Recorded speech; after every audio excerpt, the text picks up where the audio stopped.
કૂતરાઓ માટે ખેતર. મિત્રો, ક્યારે તમે એવું સાંભળ્યું છે કે કોઈ કૂતરાઓ માટે સ્પેશિયલ ખેતર હોય અને એની આવક કૂતરાઓ માટે હોય? મિત્રો, હું ત્યારે પાટણ જિલ્લાના રાવિન્દ્રા ગામમાં છું.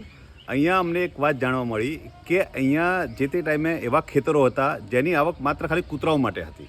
તો મિત્રો, આજનો સમય કેવો થઈ ગયો, વસ્તી વધતી ગઈ, આવક ઘટતી ગઈ, પણ વિચારો તત્કાલીન સમયે રાજવીઓ દ્વારા એવું પણ આયોજન કરવામાં આવતું કે કૂતરાઓ પણ ભૂખે ના રહેવા માટે.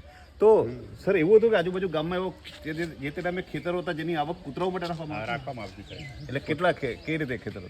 9 વીઘા જમીન હતી કૂતરા માટેની આ ગામમાં. હા, અને એનું જે ઉત્પાદન આવે બધું કૂતરાને જ ખવડાવવામાં આવતું. અચ્છા, અને શું ખવડાવતા? ગમે કે કાંઈ સારું બને? ના સાહેબ, મિષ્ટાન, લાડુ, શીરો, પૂરી આવું બધું સારું સારું બનાવીને ખવડાવતા સાહેબ. તો આપ છેલ્લે ક્યારે સાંભળ્યું? તમે નાની ઉંમરના તો ત્યારથી સાંભળતા? અત્યારે હા, ભણ્યું સાહેબ, અને 5મું ભણ્યું તો હજી આ જોવા મળ્યું બધું સાહેબ. ઓકે. અને આજુબાજુ બીજું ગામ તમે કહેતા હતા એ વાઘેલ છે હમી તાલુકાનું. જી. એ કૂતરાની જ જગ્યા છે સાહેબ. એમ?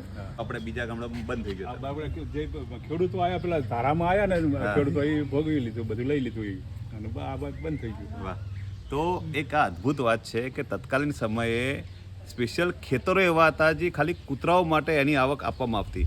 તો અત્યારના આપણા કળયુગમાં આપણે આ બધું વિચારી જ નથી શકતા, પણ જે તે સમયના તત્કાલીન જે શાસકોએ રાજવીઓ વિચાર્યું એની વિચારને ધન્ય છે. જય હિન્દ.